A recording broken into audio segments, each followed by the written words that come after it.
underwent from uptown. You know my sound is major. I know you like the lyrics, kid, so just do me a favor. Tell the tech to turn my dad up. This is a pack up. Hey, yo, don't back up, because I wanna dive in and swim in the mentals where your thoughts roam. I wanna make your dome my home, therefore you'll never be alone. But when you hear my song, sing along with the rhythm, cause I got faith in fat beats that I give them. Yes, it's the ears and I'm checking out the blonde one. Maybe I can have one, maybe I can con one. Chill, I'm one with God, brothers. It's hard to stay straight until you're scared straight, and then you can't wait to get out.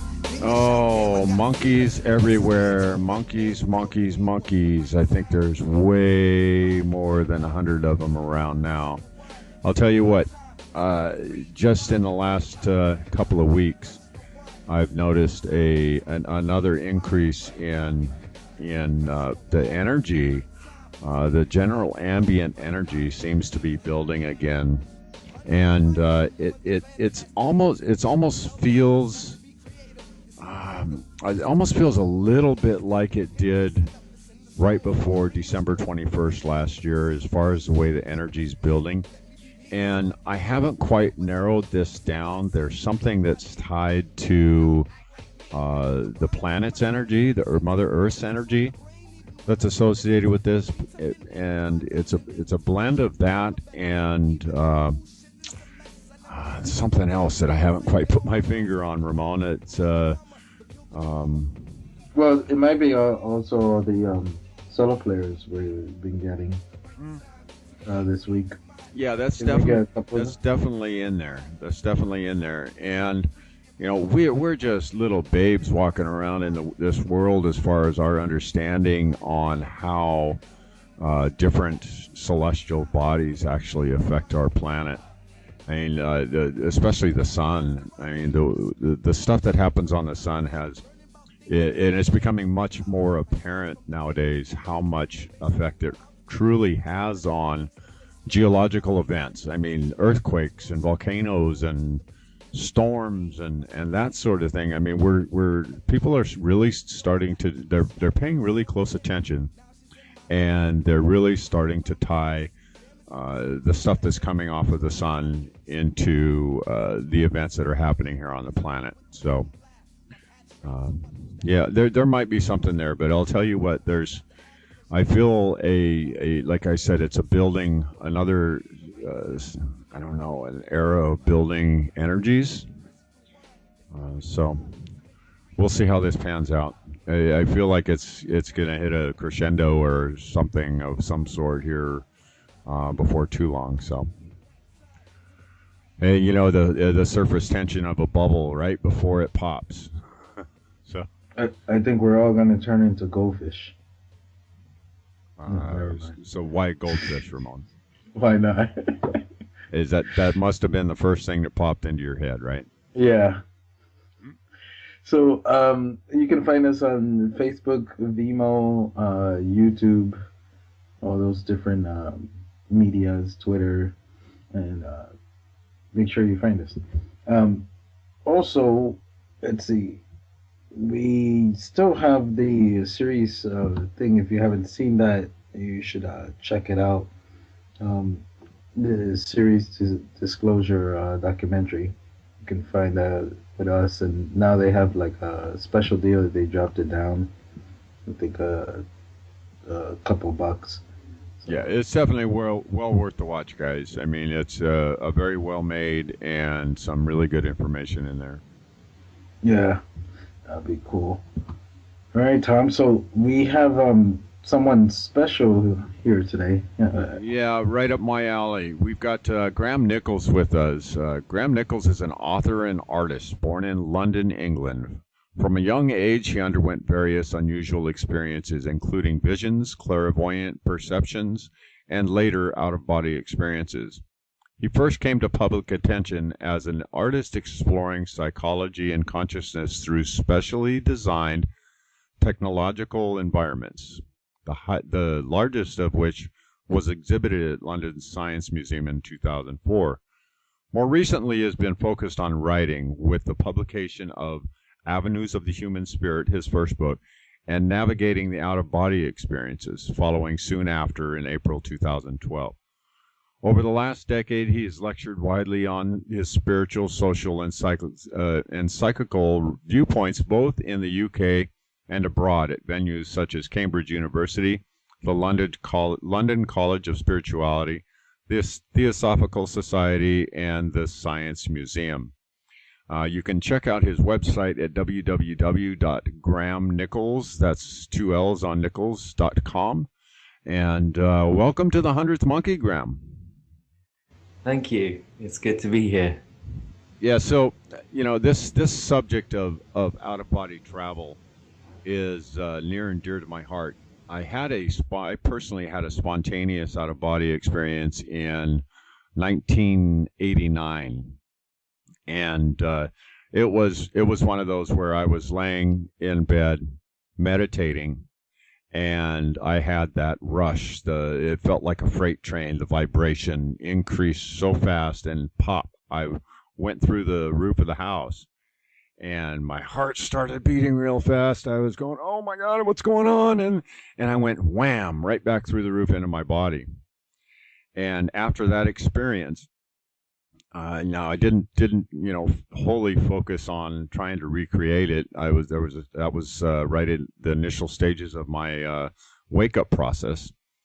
So I had a lot of other things going on at the same time, but eventually I got back to the point where I really wanted to understand what that was, and I started investigating and doing the work, and was finally a couple of years ago, like 3 years ago, was able to instigate that conscious intentional projection. So, like I said, this is a near and dear subject to my heart, and I find it one of the most fascinating and enlightening aspects of the human being out there that we have access to. Sure, me too. Yeah. So, Ramon, is that you? You got something?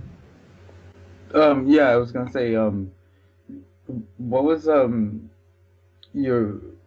your initial, the first time you had this out of body experience? Was it something you were attempting, or was it something spontaneous, like it happens to many of us for the first time? The first few times was around the same year, actually, around 1989, or maybe late 88. And they were kind of spontaneous, the first ones. They weren't really maybe full out-of-body experiences in the sense that I later came to understand them, but on that particular, at that particular time, I was around 12 years old. I started having a few spontaneous experiences, just floating vertically off the ground. So it was just maybe a few feet off the ground. And that was sort of the beginning of it. I didn't know what an out-of-body experience was. I'd never come across anything like that. But then around I think it was about 6 months later, I did hear about the idea of astral projection or out-of-body experiences. And that's what really made me start looking into the subject, and found a scientific book on the topic and read that and started to realize, okay, well, maybe there's some objective reality to these experiences. And wow, then so you started digging into this at 12? Yeah, 12 and a half, wow, that's 13, awesome. yeah. That's awesome. Yeah, very young. I was already working with a teacher by the time I was 15, like helping with lectures on this topic, so very early. Wow. So when you first started digging into this, was there a lot of information? Because I'm sure it's not like now where we just go, www something and then type in and we can find so many different information. No, there was virtually nothing, and at the time, there's a few major bookshops in London that specialize in this kind of thing, but growing up at the time, I didn't know about those shops.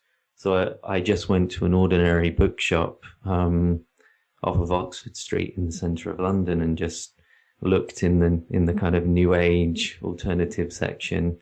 And there just luckily was one book called Out of Body Experiences, a handbook by Janet Lee Mitchell, who's a parapsychologist. So I got that, quite a thin book, but it just explained the basics and had some key questions in the back, and then a few techniques as well. Very, very basic ones. I mean, probably quite bad ones looking back, but it was enough for me to piece the rest together and to go with it. But I was very driven. I don't really know why exactly, but it was a quality I had. I was very committed to learning to do it. So I spent 6 months, and I literally did it every night for 6 months, went through a session, trying to induce the experience. But nothing happened, even though I'd had those initial experiences. Nothing happened until 6 months later, and it was pretty much at the point of giving up. I remember it was in October, and I came home. It was already starting to get dark, and it was still quite early, but I went through the process and pretty much thought, well, if it happens, it happens. If it doesn't, it doesn't. And I think in a way that was the key, because I had this sort of, I'd let go in a way of all the trying to do it. I had these ideas like astral projection and doing it at will, and these kinds of words that you hear repeated a lot. And I had that idea in my head. So I was using a lot of sort of mental force, if you like. Right.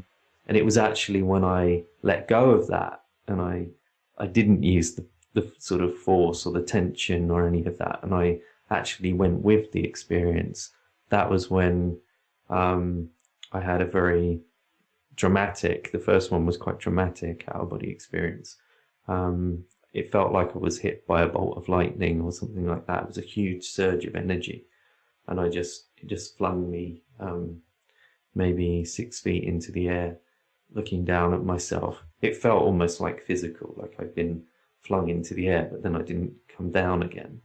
And then as I looked around, there was a kind of bluish greenish energy coming off of my body. I had a sense of a body.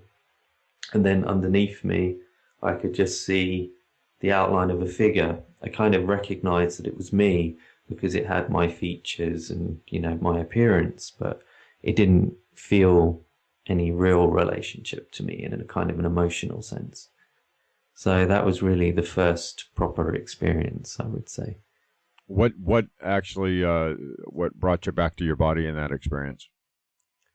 My memory on it's a bit hazy now, but I think pretty much it just lasted for a certain amount of time. I couldn't move very much. It was like there was a kind of pole running through my body. I could only rotate.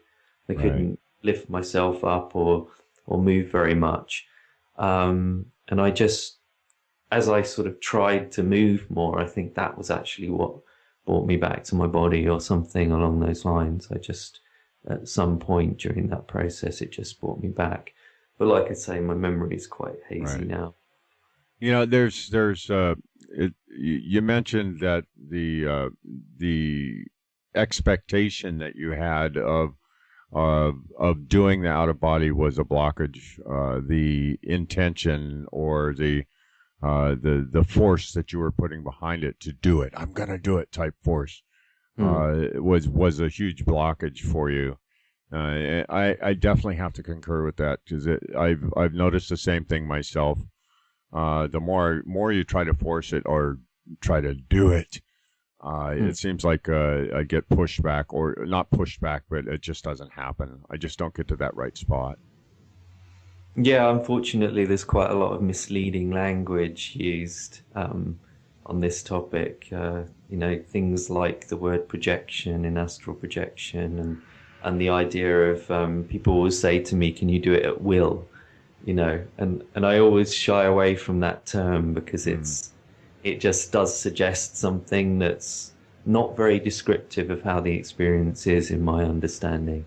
I think it's quite misleading to think that it's almost like switching on a light or something. You just press a button and it happens. I don't think any of these kinds of things are like that. It's a process, much like meditation or anything else. It's about going into a depth of experience. It's not just something that you switch on and off. Yeah, definitely. I found with me that let's say I stay up all night and, past 20 hours or 23 hours, something like that. When I go to sleep, that's when I have the best out of body experiences. It just, as soon as I put my eyes down, I'm out. I guess because my body's so exhausted. It just.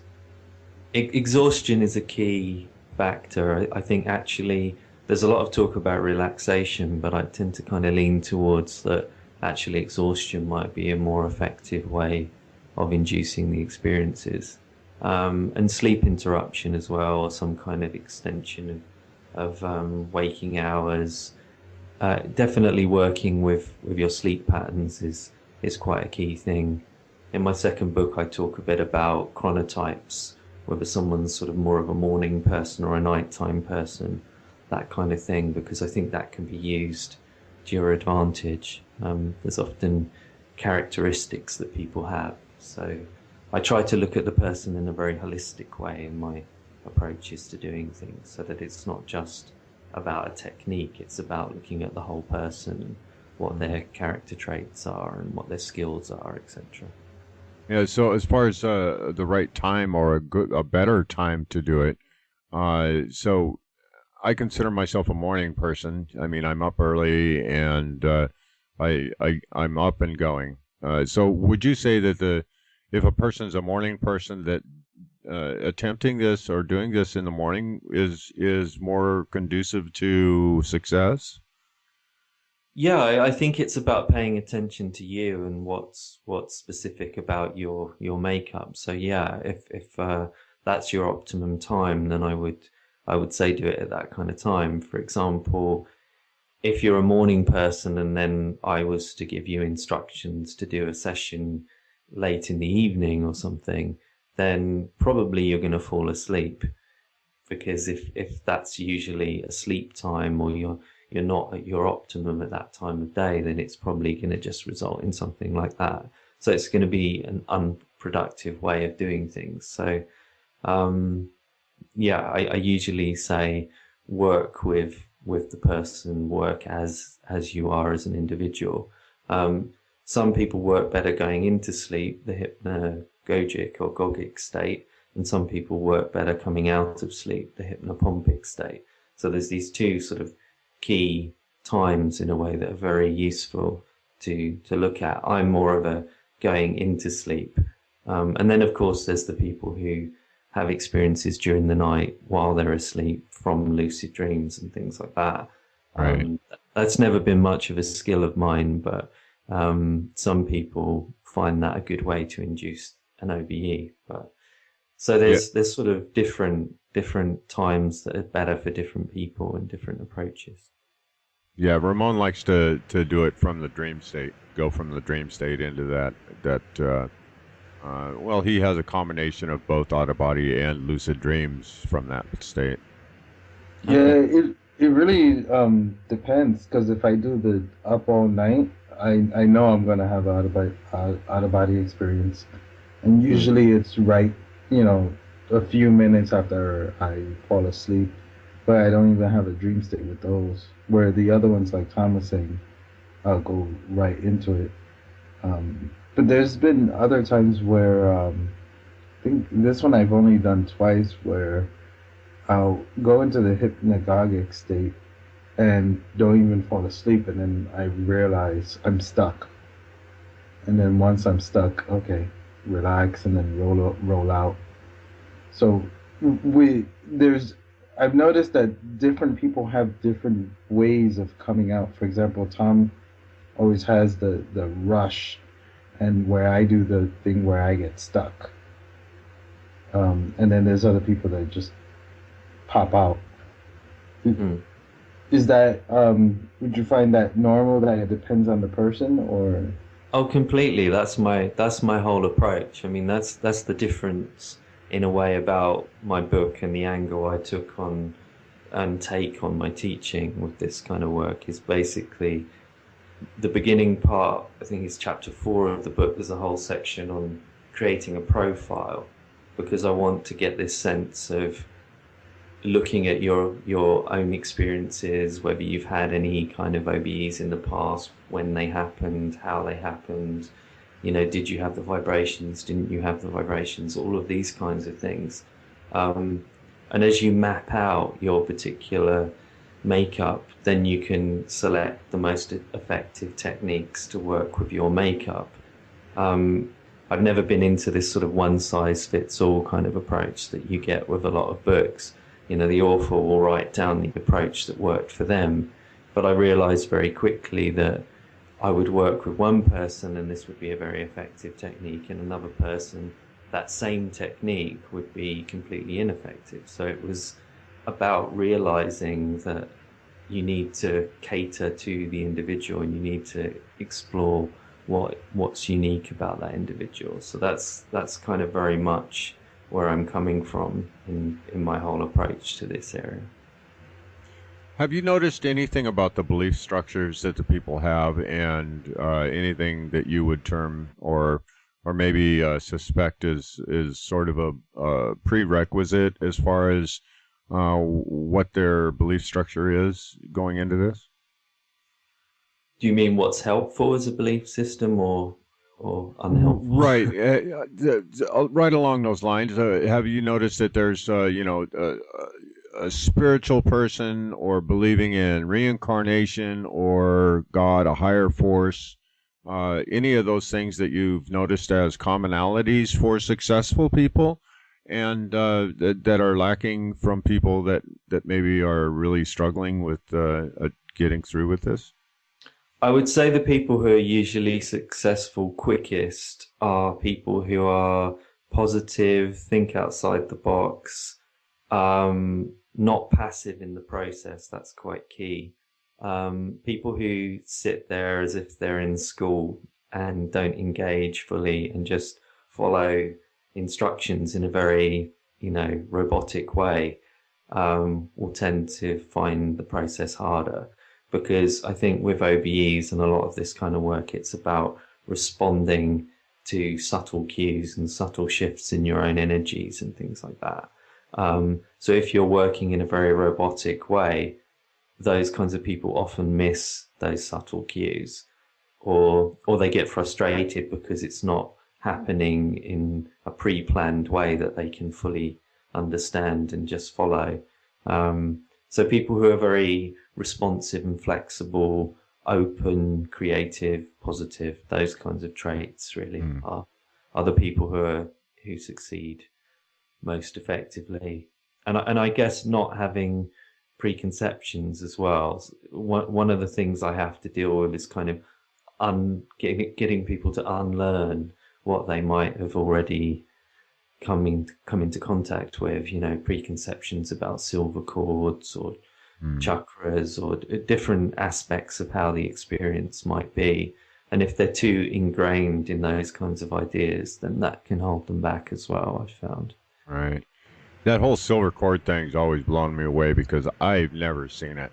And, most of the people that I've talked to who are experiencers tell me the same story. I have never talked to anybody in person, person to person, who actually experienced that cord. No, I've never seen it either, and virtually no one I work with has seen it. There's certain organizations that promote the idea of a silver cord, but people who've been involved with them are the only ones who really talk about silver cords, in my experience. So I think it's a leftover from the early writings like Muldoon and Carrington, the projection of the astral body in the 1930s and things like that. Yeah, that's what I think. I've also found some extreme misconceptions. Number one is that you have to light a candle before you do this, so you won't get lost. And the other one is that there was one person who was talking about how it's extremely dangerous because you can die during it. And from my experience and Tom's experience, we've never felt threatened, if not quite the opposite. Once I would say the same thing. I've never had any feeling of being threatened or anything like that. again, I think these go back into superstitions and beliefs from the past. I think in some of the writings from occultism and witchcraft and things like that, going right back to the 16th century and earlier, there were descriptions of the idea that if you were disturbed while out of the body, then your body would die. But these are really just superstitions, and I've proven them wrong in my own experience by being disturbed while out of the body, and basically nothing happened. The worst that's ever happened to me was feeling nauseous and feeling like I was going to be sick. Basically, that's the only thing that's ever happened in any kind of negative sense or uncomfortable sense, and that was many years ago, and it's never happened since. Yeah, the one thing I found too is that your emotions are amplified. So if you go out there taking from what's his name, Tom Campbell. Yeah, Tom Campbell. He says, if you worry about anything that goes boo, you're gonna bring it to yourself. And that's one thing I found is that if you have these fears, it just amplifies in that realm. Sure. Well, me and Tom are very much on the same page. He was very complimentary about my book, and I think we view things in a very similar way. I do lean towards something like digital physics, this kind of idea of almost like a larger consciousness system or something of that nature that he describes in his work.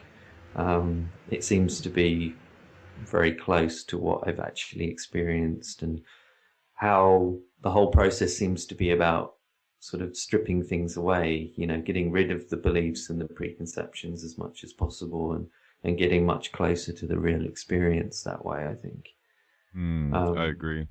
And the fears are a classic example of that. If you do bring fears to the experience, then yeah, they can materialize in some way. But often in a sense, even that doesn't always happen. I think the experience often takes over, and people will often go with it and end up with a very positive experience, even if they had fears beforehand. So the fears can maybe limit actually getting to the experience, I find, but when the experience happens, it's rare that anything negative happens or is reported. So usually they just go with it. But I guess what tends to happen is people get to the vibrational state, or they get to the point that they're about to leave the body, and that's when the fears kick in. Right. And that's maybe when they hold back. They feel them. I have people literally describe to me that they feel themselves holding back at that point. Yeah. And that's where the fear needs to be overcome in some way, I think. Yeah. In the early around 2002, I had I live here now in Japan, but in 2002 I came here and stood here for 3 months, and during those 3 months, when I first got here, I was having repeated out-of-body experiences, but it would start as like my spine would get really hot, and then I would pop out. But there was always this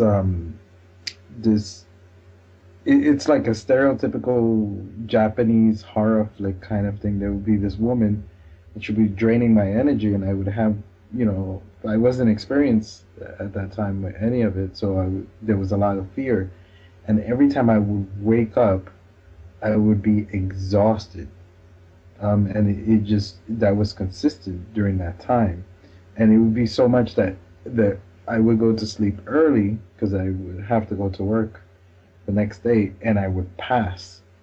I would oversleep the alarm clock and oversleep everything because I was just so exhausted from the night before, even though I went to sleep at a very decent time. Which is what, 1 o'clock in the morning?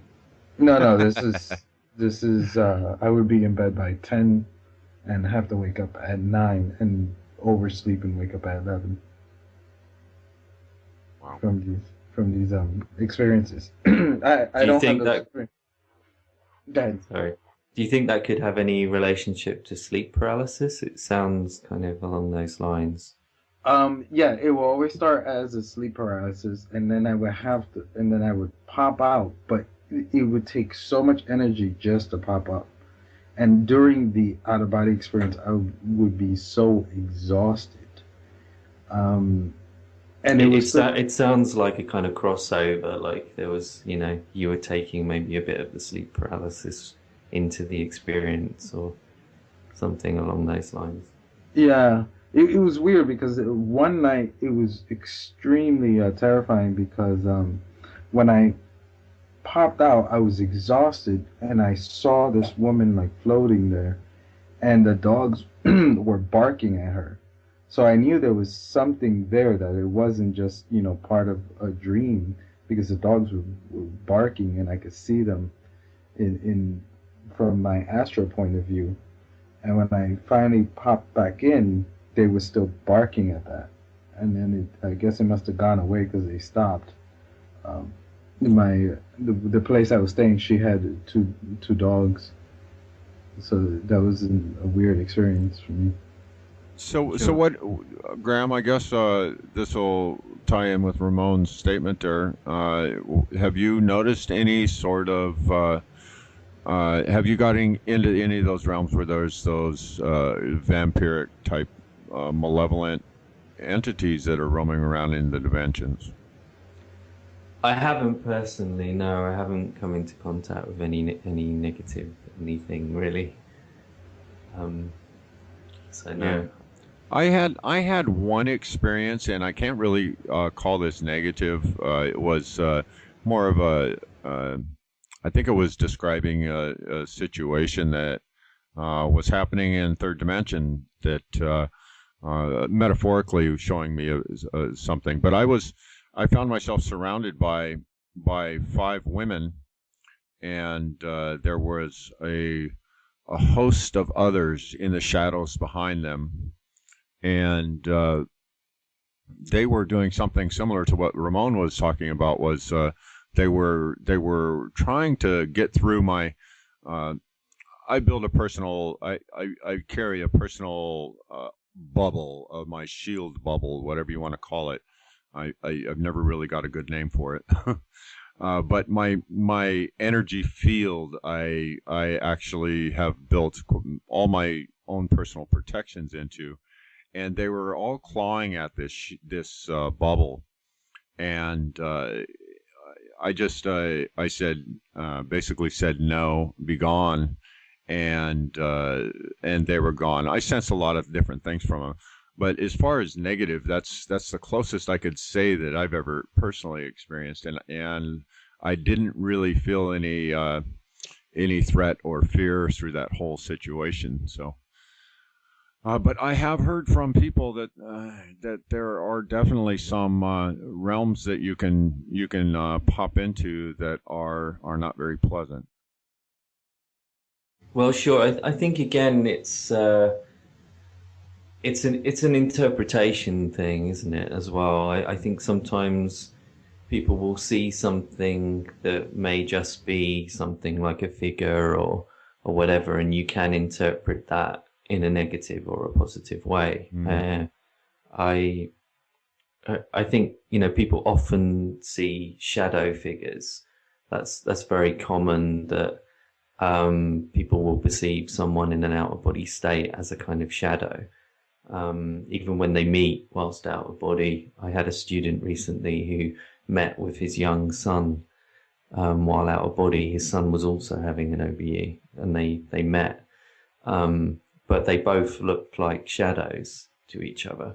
One a small shadow, one an adult-sized shadow. But he could have seen his young son, the small shadow, when he was out of body. He could have seen him and thought, okay, that's something bad because it's dark and looks like a shadow. And right. If we pull in our programming from this society that we live in, right? Exactly. But because he didn't, and he continued with the experience, and he engaged, and he kind of tried to find out who or what this figure was, he then realized it was his son. So I think there's a sort of interpretation value even in the actual literal experience, and not necessarily even what you bring with it in terms of what you fear might be out there, but actually how you interpret what you literally see while you're out there. Right. So yeah, I don't know. I reserve judgment on whether there's anything that causes genuine harm. I've not really seen much evidence of that, really. Right. Yeah, no, it makes complete sense, because now it's a whole different experience. Like I don't go through that same issue. But one of the things I was gonna ask, because I've heard some people say when you move to a different area, the energy there are different and can react as, giving you more, making it easier for you to have out-of-body experience. Have you found this in your own research? I think, yeah, there does seem to be environmental effects for sure. Actually, going back to what you were saying earlier about the geomagnetic field or the sunspot activity and things like that. In my own research, I found that does definitely have an impact on psychical abilities and on out-of-body experiences. So when there are quiet days with the geomagnetic activity, that seems to have an effect. And also when there are particularly active days, that can have a different effect. So and that's been observed by different parapsychologists and people like Michael Persinger in Canada, who you might have heard of the God helmet or the Coron helmet, that he uses to induce altered states and things like that. But Ramon and I actually have a couple of those Shiva helmets that are okay, basically sure, I have one too. Oh, nice. Yeah. So yeah, I mean, within his research, his theory really is that there's a connection between consciousness and the information in the geomagnetic field, and possibly it's almost like a radio signal. So when there's a clear day, a non-active day in the field, then psychic abilities are better. So it's almost like the radio signal is stronger, there's less interference. Yeah, that brings up a good point. When I first started looking into this, I can't remember the name of the book, but it's one of those books from the early 1900s, and they warned not to do it during thunderstorms, and not to go when you're out, not to go near power lines that you can get stuck for a little while. They never said permanently, but it can hold you there for a while. Have you found this to be any truth, or? Well, I tend to see things in terms of consciousness. I tend to take the model that I think we're less dealing with a body that comes out and goes somewhere, and more experiencing something like an extended consciousness or a larger consciousness. I mean, I don't dismiss the idea that it could be a body. I don't know. I tend to take the angle that, no one really knows with these things. We have to keep exploring and seeing what we can learn as we go along. But if I lean anywhere, it's more towards the sort of consciousness model. But I've got an interesting point about that whole thing, because actually very early on, I don't know whether this might have been from reading that book. I think that could have been Muldoon and Carrington's book, The Projection of the Astral Body. I'm not certain though. But I did have some experiences early on where if I went near a power line, it would be like the electrical activity in the line seemed to affect my body. Now I remember that quite distinct at that time, but maybe that was just some kind of effect as a result of suggestion, as a result of reading the book. I don't know. I can't be sure about that. But interestingly, as time went on, my experiences have become less and less physical in the sense that I have a body. I rarely have a body these days. I do sometimes, but often I don't. And I'm just a kind of traveling awareness or a sphere of energy or something like that. So there's this sense that the outer body experience evolves and develops as your conscious awareness develops. And I think it is more about this sort of expanding of consciousness and growing and developing. And that's, as you do that, you move away from this very, very physical devotion to this idea of being a body and being human and all of those kinds of things. I think that seems to break down over time. One of the things that I struggled with was my eyes, was getting the eyes open. You know, Yes. I mean, you know, feeling myself moving, and then not being able to open my eyes, and yeah, I'm not really sure what my whole issue was around that, but it seemed like, and I think maybe it was just me connecting with the body and not just allowing myself to see. But it was, yeah, it was definitely quite a hurdle that I had to climb over, and I still struggle with that one. Yeah. Well, again, I think there's approaches where you can use a sort of command, but there's also approaches where if verbal commands don't work very well for you, again, going back to this idea of what's most effective for the individual, you can also use visualization approaches. So actually, even while you're out of body, you can use a visual image to try and increase vision, like literally imagining a dial and turning the color up or the you know, the brightness or whatever it is, you know, things like that. Yeah. I draw a lot from NLP and things like that, so you can use hypnosis and things to help as well. Sorry. No, I was gonna say that I had there was one experience where my guide was talking to me, but it was kind of garbled, and I did use a dial, like a radio dial, I imagine, and I just started tuning my brain to listen to her, and I was amazed by it. At least for me, in that one experience, it did work perfectly, and I never thought about using it for my vision because, like Tom, I can see, but I can only see. It's like having the lights off and going into the room. You know what's in the room, but you can't really say the details of it. Well, I think, again, moving towards more the theoretical side, I guess, but I tend to have a theory that maybe we're seeing a kind of reconstruction of information, because I don't think we literally have eyes that photons are going into and hitting retinas and, you know, being interpreted in that kind of way as it would in a physical sense. I think what's probably happening is information is coming from some remote source through whatever psychical medium. Hello? Yeah. Oh, We just had our mics muted. Oh, okay. Yeah, so that information is coming in from whatever source.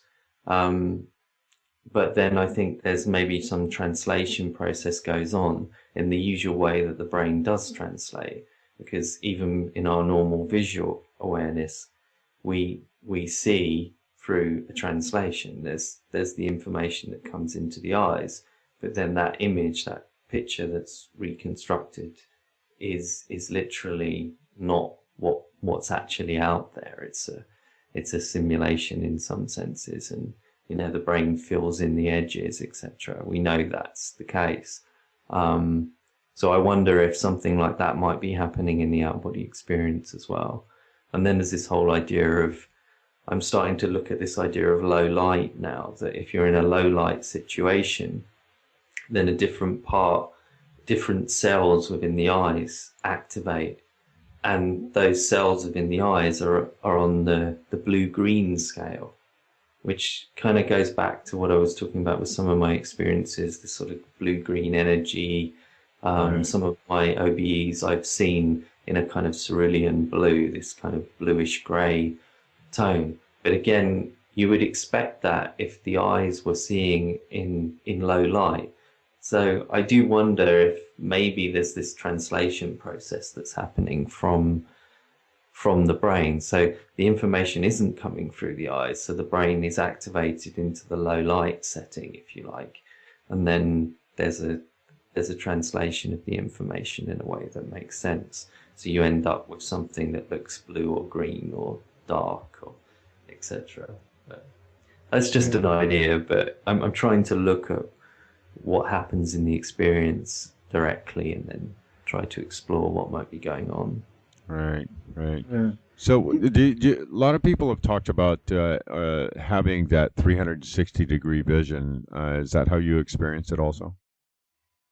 Sometimes. Again, I think it's the translation of the information, how that happens in a particular experience. I think it can be very varied. Sometimes vision can be almost auric. I'll see in colors and frameworks and much more of a sense of emotion and the history of a place or things like that. You get this sense of the residual energy there, etc. And then in another experience, it will look very much like physical reality. And then in another experience, again, it might look more, like I was saying, this sort of bluish, greyish colour. And yeah, sometimes full 360 and other times almost like a reduced field of vision. So I think it depends very much on the particular experience. And I think that depends on the depth you've gone to within your sort of trance state, if you like, your altered state, whatever. Right. I find that meditation can be a good side tool, not literally for inducing the out-body experience, but it can be a way of helping to improve the clarity of the experience and the depth of the experience. Yeah. So, oh yeah, definitely.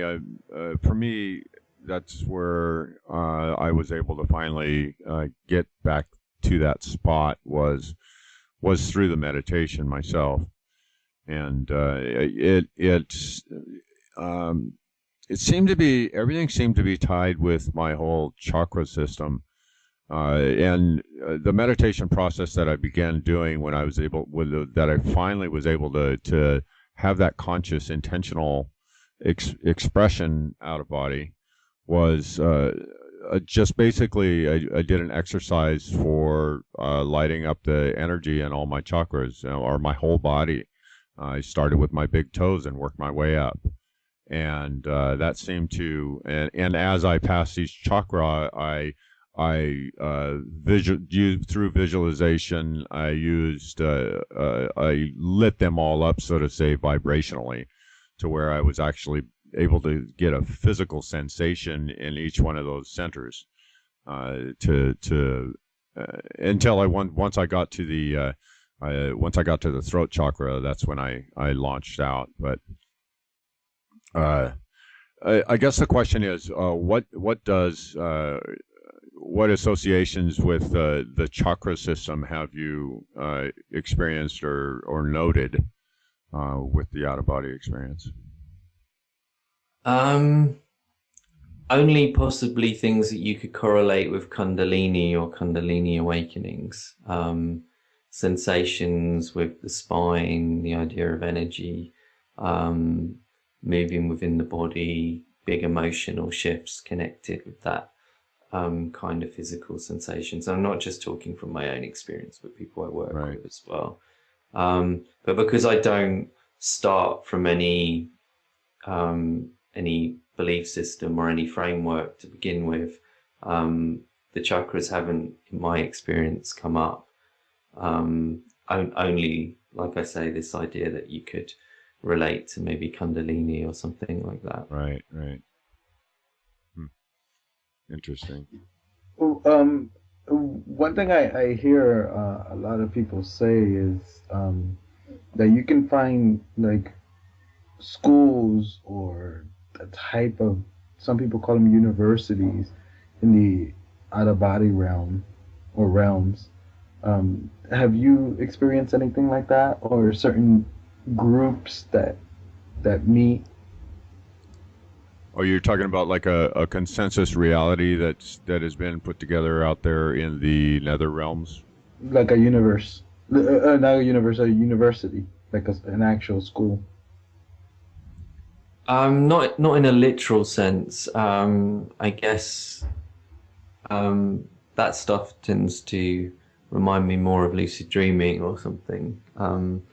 But I guess something along the lines of the Akashic records, that kind of idea. I've experienced things along those lines. This kind of idea of connecting with a huge wealth of information and almost downloading it into consciousness for a moment at least. Anyway, I did have an experience once where I literally connected into. It looked like a huge fountain of light, but it was like this sort of universal mind. There's a painting by Alex Gray called The Universal Mind Lattice, and Yes.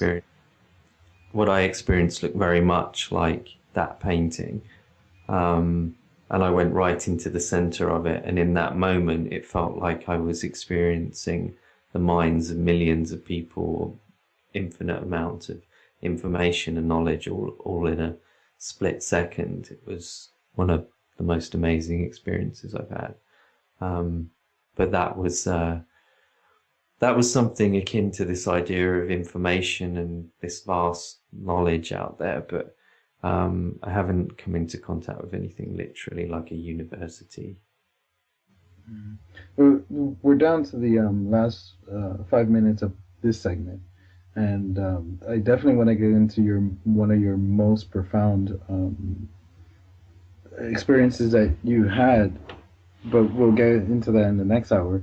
I want to give you a chance to talk about your book and the names of the books and where we can find them, where you're speaking or teaching. Well, my first book is called Avenues of the Human Spirit, and that book's my personal journey. Really, it's what I've discovered through the outer body experience. It describes a lot of those particular experiences, like the mind lattice one I just mentioned. Also, precognitive experiences where I saw things before they happened through the out body experience, which were very profound, and also where it's taken me on my whole kind of spiritual journey. And then my second book is called Navigating the Outer Body Experience, and that is much more practical and focused on how people can develop these kinds of skills and how you can build that profile and work out the best methodology and the best techniques and most holistic approach to having out-of-body experiences. So that's really what the second book is focused on, and it goes into a lot of the science as well, and also talks about immersion and this idea of using a multi-sensory experience to help induce out-of-body experiences. All these things are pretty unique in terms of books out there, I think. So that's really where that one's coming from. And I also teach through one-on-one coaching, which I do through Skype, so it can be done anywhere in the world. And I also run courses and things like that. So it's all on my website, grahamnichols.com. Got any workshops or anything coming up in the near future? The next thing is going to be a 5-week online course, which is starting on the 23rd of June. And the coaching happens all the time. So if anyone's interested in that, they can just contact me and arrange a date. And I do believe this is set to air on the 23rd, is it not, Ramon? Yes. So if somebody were, are the online thing you're doing, are there going to be recorded sessions, or where somebody, if they were, a week behind in signing up and getting into it, would be able to catch up easily?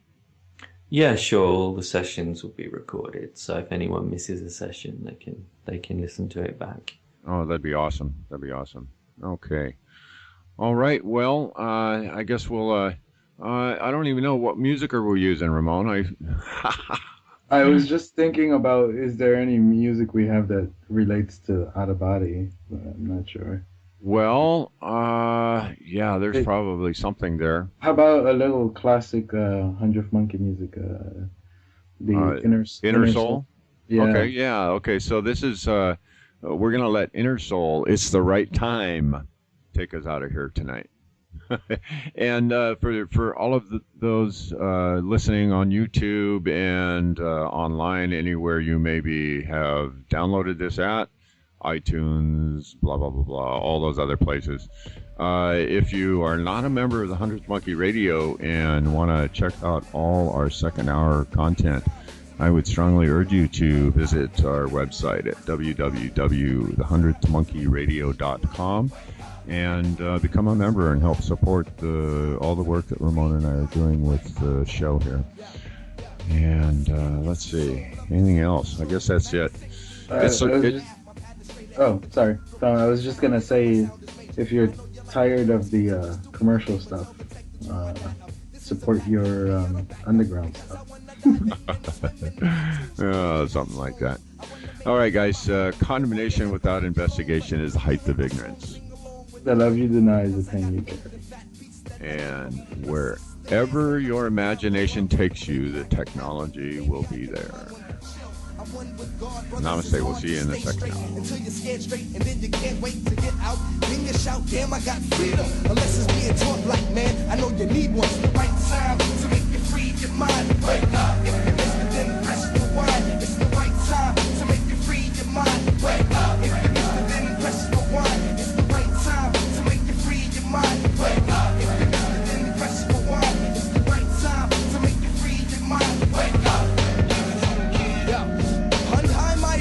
The plan, then that's the native.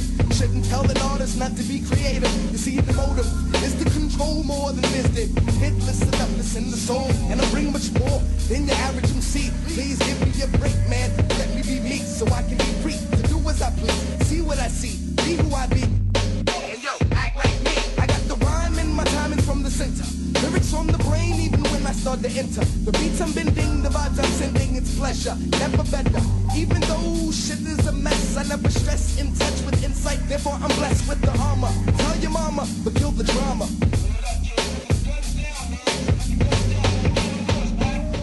It's the right time to make you free your mind. Wake up. If you missed it, then press rewind. It's the right time to make you free your mind. Wake up. If you missed it, then press rewind. It's the right time to make you free your mind. Wake up. If you missed it, then press rewind. It's the right time to make you free your mind. Wake up. Yo. The master rhymer indiscreet. I walk the street with the knowledge. Learning about things that you can't get in college. Like science from the pavement, beats from the basement. My mouth full of lyrics, then the label makes the placement. Then my face went across the screen. This girl saw me getting raw to the beats with the gasoline. My self-esteem went through the roof. Stepped into the club, yo, I got juice. Got juice on the MI. Now she's in my face, dragging me all around the place. Damn, it's a disgrace that I can't enjoy my craft, spew my math. Cause I'm too busy running away from this girl with the dumb laugh. My path straight, so I lose the habit. And yo, I bounce like the rabbit. Yo, she's got the habit, cause she's chasing me. I'm out the door, kid. It's in the soul, and I'm free. The right time to make you free your mind. Wake up. If you missed it, then press rewind. It's the